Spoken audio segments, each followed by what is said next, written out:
Okay, how's everybody doing? So, been meaning to do this for a while.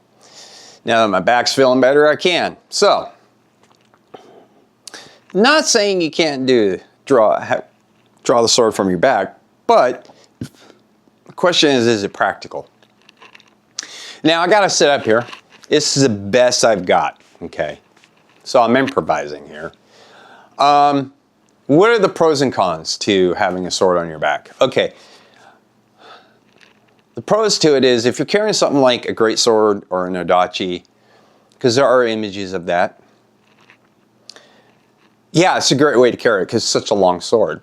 Or you can have it on a sling on your shoulder.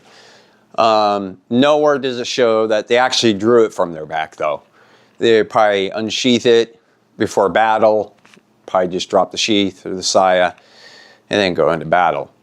Maybe if you had to climb something that required you hugging like a wall or something, have it on your hip. It's going to get in your way, and that way you can climb up. Now, other than that, there's really no pros to it. And what I mean by that is now we're going to have to talk about the cons. The cons is it's on your back. So let me turn this so straight up and down. So if the sword is straight up and down, which is highly not practical, and I reach back and I'm grabbing it right at close to the hilt here, and I draw it straight up, I cannot dislodge it. Even if I really, and I'm extending, oh, I hurt my elbow. Okay, I almost had it, but it's not practical. Second of all, my front is exposed. So, what if I draw it from the side? Well, if I don't move the saya, let me move this up so it's more comfortable like that. So I can grab it right at the hilt. I'm fully extended. Fully extended. Okay. Could I grab the back of the blade? Take it out the rest of the way? Yeah, I could. Excuse me. Still not ideal. But if I use two motions, so use my left hand on the saya and I go, now I can draw the sword. It's a little bit slow. So if you want to use for dueling, wear it on your back, definitely is not ideal.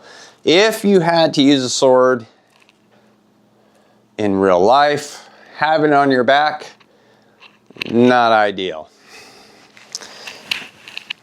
Okay. Stuck on my hoodie.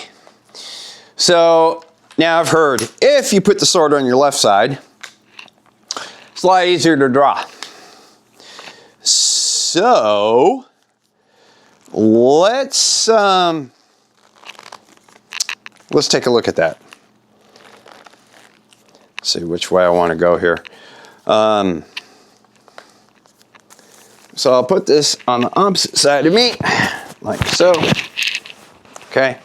Now, still, I'm not going to be able to draw this like this. So what I got to do is I got to bring it up and do it like that.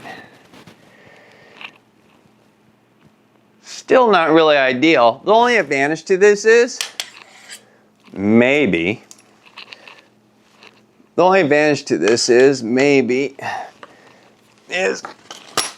I can put it back. And that was still kind of iffy.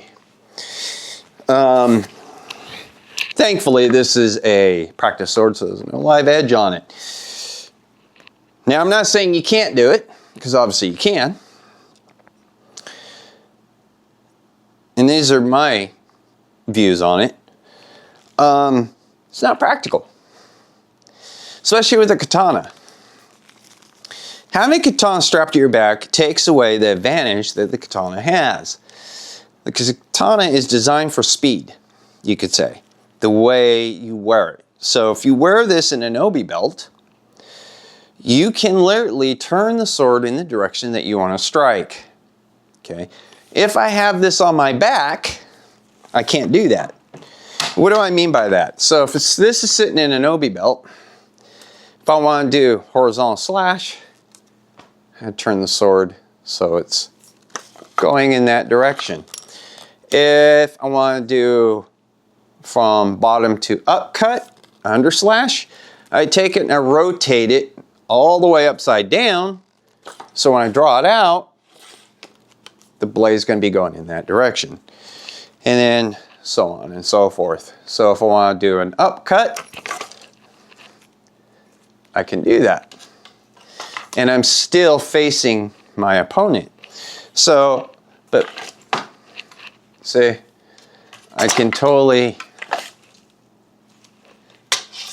do different positional cuts. And I'm not having to go and do one motion, which is only this. This is the only motion you can be able to do, is if I have the sword back here, I have to draw it out and then come down. I can't do any other attack move. Not to mention, like I said, I'm leaving this open on me. Whereas if the sword is on your hip, strapped to your hip, or in an obi belt, I'm already in a defensive position without exposing myself a lot. It's a fun thing to do. Absolutely. As long as you're safe doing it, especially with a live edge. Like I said, this one's not a live edge, it's a trainer. So I don't have to worry about cutting myself. But it's a risky thing to do if, you know, you're not paying attention. Second of all, putting the sword back. I mean, just trying to put it back with it on my left side, that was kind of a pain in the butt. So if you're like this, you know, in order to put this back, this thing has to be way up here, and you're like trying to find the mouth of the saya or the scabbard. It really isn't the ideal thing. Movies and TV have made this trope that, oh, the hero looks cooler with the sword strapped to their back. Not really. In my opinion, not really. It's more of a hindrance. Just like if you carry your sword on your hip, it's there, it's still out of the way. You know. Even if you have a katana that's in an obi belt, you can do this to get through doorways and whatever. Just stand it straight up in the obi belt, and then you can just put it back the way it goes. Excuse me. So, yeah. Having a sword strapped to your back is just more of a hindrance if you need to use it. And putting it back. I mean, the easiest way to put it back is to just take the whole thing off and then put it in there. Whereas you could do something like this. Let me put this back in here. Like I said, it's the best I have. So, improvising. Let's say you didn't want to carry in your belt. Okay. You could sling it on your arm.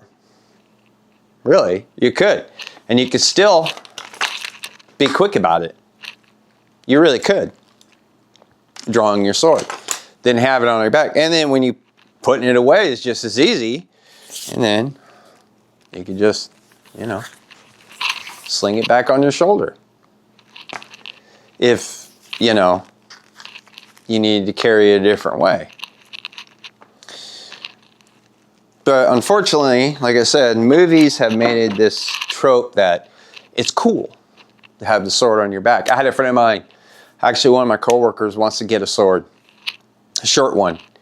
You know, and I said, what, something like a wakizashi, because they're like 19, 20 inches long. Now, something like that you could probably draw really fast. because it's a much shorter blade. And he goes, oh yeah, I want to wear it on my back. I said, why? I mean, yeah, you can draw it, but it's still not as quick. And I was telling him, you're exposing yourself way too much because your arm's up here.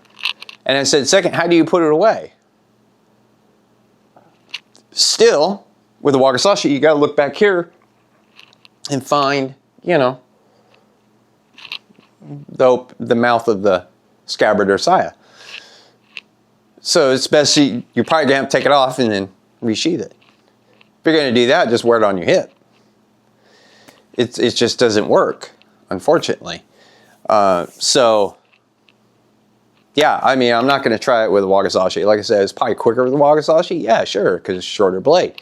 But also, katanas are actually designed for your body type. Best way to know if the blade length is right for you, I've said this before, measure your middle finger to the top of your shoulder. Mine's just a little bit over 27 inches. It's a 27 and a half inch long blade. So that even covers, you could draw a 28 very, very quickly if it's set up like it's supposed to in an obi belt. That's how Japanese swords work. You don't have the blade longer than your arm most of the time, because then it takes too long to draw it. Whereas if it's about your arm length, people say, oh, if it doesn't touch the ground, you know it's the right one. Just do your arm, and you're going to find out when you measure your arm, measure your blade, if it's about the same as your arm, and you put in an obi belt, it's going to be so much faster for you to draw. It's a simple way of doing it. Now, European swords, obviously, they have a wider base that taper out. I don't have any, unfortunately. So, plus European long swords sometimes are longer than a katana, which most of the time they actually are. So, for you to draw that out from your back is going to be a lot harder than something that's 27 and a half. Because I think some long swords, I could be wrong, some of you who know, correct me in the comments, can be up to like 32 inches long. Some katanas are, yes. But on average, they're about 27, 28 inches. So that's going to be a lot harder to do. I mean, you got to have some really long arms in order to draw something like that. So, fun to do. It's a fun little thing to try out and have fun with.